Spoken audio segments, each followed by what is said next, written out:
March. March, it's one of those weird months because one minute it could be like yesterday when it's 90 degrees, and one minute it could be like 30 degrees and snowing outside, and you just never know. And I always wait for the spring because I just hate winter. I go in winter and I lock my room, I close the windows, pull all the shades down, and I don't leave until it starts to be nice outside.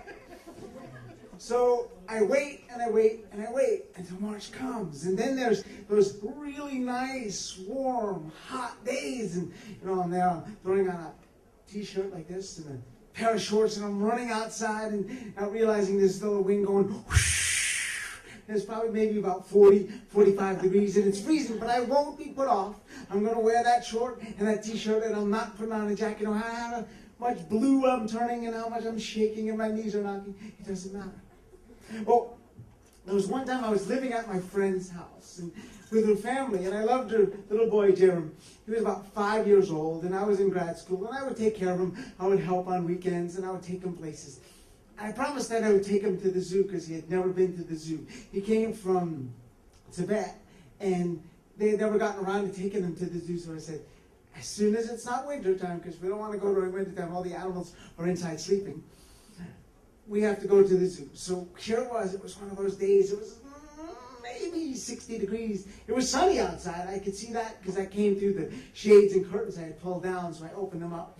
And it was time to go to the zoo. I put on my shirt and my shorts, and he's bundled up because he's cold.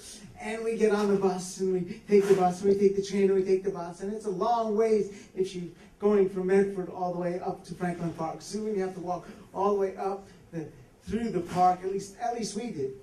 And we got there, and I'm freezing. Everybody else is in jackets, and they still have gloves on, and I have shorts and t-shirt, and I wore just any t-shirt I could grab because it had been so long since I wore a t-shirt. So I threw one on that just happened to have this big lion on the front. So I thought this was great, perfect t-shirt to wear to the zoo. I mean, it has something that's here at the zoo, and we go around, we see they had kangaroos at this time, and we saw the giraffes, which we really liked because they were really nice and tall. And we saw the alligators and all the other animals they have there, the gorillas. And then we came to the lions. Now, if you've been to the Franklin Park Zoo, they sort of have an outdoor enclosure. And they sort of have this moat.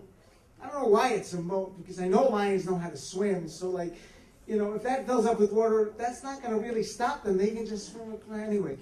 They have a moat, and they have this plexiglass that you sort of stand in, and you can watch the lions. And I said, oh, come on, we're going to watch lions. And he was scared, because he was only about this big. He said, I don't know. The lions are pretty big and mean. They said, no. They're way far away. They won't even see you. Don't worry about it. And we're way back here. We're behind the glass. They can't even see you. So come on, we'll come up right up front, and you can see it. And at this time, before, unfortunately, it passed away, they had one of these big male lions, the kind with the big mane out.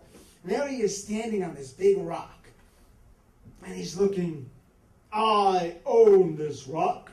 And the lionesses who actually do all the work, they're just sort of lying around sleeping because it's daytime, and he's just there looking, don't even think about anything else, because I own this rock. So we sneak up to the front. We say, oh, let my little boy in. He wants to see the lion up close. And I sort of pick him up and hold him at the guardrail. We're watching. And the lion sort of turns, and he's sort of looking back at us. Now, I, of course, know the lion's not looking at us. Why would the lion be looking at us? There's no reason for the lion to look at us. There's all these other people. But he distinctly turned his body and sort of looked at us. And Jerome did know. He's like, oh, he's a cool-looking lion. He has big teeth, and his mouth's opening, and he's beginning to roar like, Aah! And he lets out this huge roar that roars through the park.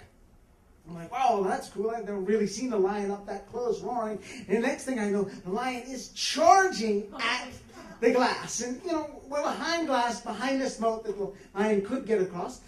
And he's charging right at us, and he just comes right to the edge of the moat and stops. He's not looking at anyone else. Everyone else has sort of moved off. We're sort of stuck there to the glass. Like, what's going on? And I realized that the lion was looking at the lion that's on my shirt. That had these big eyes that were sort of staring back out at this lion. And I sort of grabbed him. I said, I think it's time to go. And he said, no, I want to watch. I said, I think it's time to go. We've seen enough of the lion. And I sort of pulled him away, and the lion sort of roared a couple of more times and went sort of back off to his rock where he was king.